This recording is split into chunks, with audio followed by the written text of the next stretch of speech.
നമ്മൾ തട്ടുകടയിലൊക്കെ പോയാൽ ഒരു ബീഫ് ഡ്രൈ ഫ്രൈ കിട്ടൂലേ, അതാണ് നമ്മൾ ഇന്നത്തെ റെസിപ്പി. ഈസി ആയിട്ടും ടേസ്റ്റി ആയിട്ടും എങ്ങനെ അത് ഉണ്ടാക്കിയെടുക്കുന്നതെന്ന് നോക്കാം. അതിന് മുന്നേ ആദ്യമായിട്ട് ചാനൽ കാണുന്നവർ ആരെങ്കിലും ഉണ്ടെങ്കിൽ ഒന്ന് സബ്സ്ക്രൈബ് ചെയ്ത് സപ്പോർട്ട് ചെയ്യാൻ മറക്കണ്ട. അപ്പോൾ നമുക്ക് വേണ്ടുന്ന റെസിപ്പിയിലേക്ക് പോയാലോ. ഞാനിതാ ഇവിടെ ഒരു ബൗളിലേക്ക് ഒരു 1/2 കിലോത്തോളം ബീഫ് ഇട്ട് കൊടുക്കുന്നുണ്ട്.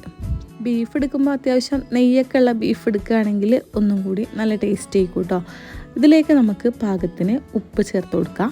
ഇനി ഇതൊരു 1/4 ടീസ്പൂൺ മഞ്ഞൾപ്പൊടി ചേർത്ത് കൊടുക്കുന്നുണ്ട്, 1 ടീസ്പൂൺ മല്ലിപ്പൊടി ചേർത്ത് കൊടുക്കുന്നുണ്ട്, അതുപോലെ 1 ടീസ്പൂൺ തന്നെ മുളക് പൊടി, 1 ടീസ്പൂൺ കുരുമുളക് പൊടി, 1 ടീസ്പൂൺ ഇറച്ചി മസാല, ബീഫ് മസാല, അതുപോലെ ഒരു 1/4 ടീസ്പൂൺ പെരിഞ്ചീരകവും 1/4 ടീസ്പൂൺ ഇഞ്ചി വെളുത്തുള്ളിയും കൂടി ചതച്ച പേസ്റ്റാണ്, അതും കൂടി ചേർത്ത് കൊടുക്കുന്നുണ്ട്.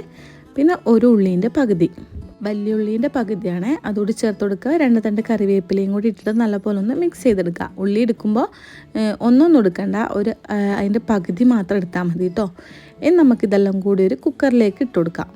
നിങ്ങൾ ചെയ്യുമ്പോൾ ഡയറക്റ്റ് കുക്കറിലേക്ക് ഇട്ട് കൊടുത്താൽ മതി, ഞാൻ കാണിക്കാൻ വേണ്ടിയിട്ട് ഇങ്ങനെ ചെയ്തെന്നുള്ളൂ കേട്ടോ. ഇനി ഇതിലേക്ക് പാകത്തിന് വെള്ളവും കൂടി വെച്ചിട്ട് നമുക്ക് എന്ത് ചെയ്യാം, മൂടി വെച്ചിട്ട് ഒരു 5-6 വിസിലിന് ഇത് അടുപ്പിച്ചെടുക്കാം. നിങ്ങളെ കുക്കറിനനുസരിച്ച് വേവുണ്ടാവും, അപ്പോൾ അതിനനുസരിച്ച് വേവിച്ചെടുക്കുക.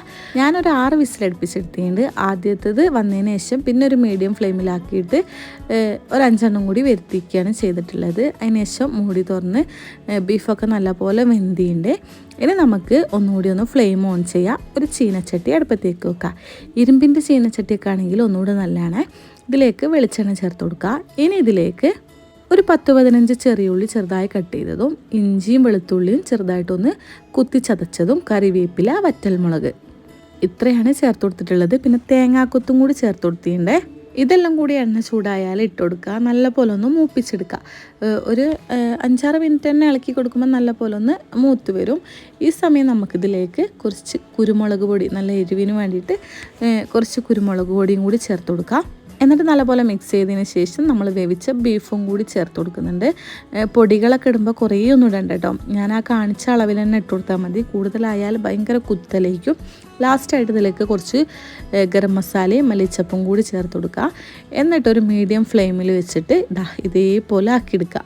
അതായത് വെള്ളമൊക്കെ ഒന്ന് വറ്റി നല്ലപോലെ ഡ്രൈ ആയിക്കഴിഞ്ഞാൽ നമുക്കിത് സെർവ് ചെയ്യാവുന്നതാണ്. അടിപൊളി ടേസ്റ്റാണ്. ഞാനിത് ചോറിൻ്റെ കൂടെ കേട്ടോ, ഉച്ചക്കത്തെ ചോറിൻ്റെ കൂടെയാണ് ഉണ്ടാക്കിയത്. നല്ല പരിപ്പ് താളിച്ചതും അതിൻ്റെ കൂടെ നല്ലൊരു ബീഫ് ഡ്രൈ ഫ്രൈയും നല്ല ടേസ്റ്റ് ഉണ്ടായിരുന്നു. ട്രൈ ചെയ്ത് നോക്കാൻ മറക്കണ്ട. ട്രൈ ചെയ്ത് നോക്കിയിട്ട് ഫീഡ്ബാക്ക് അറിയിക്കാനും മറക്കണ്ട. പുതിയൊരു വീഡിയോ ആയിട്ട് പിന്നെ കാണാം. ബൈ ഫ്രം ജസ്റ്റ് ആവശ്യമില്ല എൻ്റർടൈൻമെൻറ്റ്.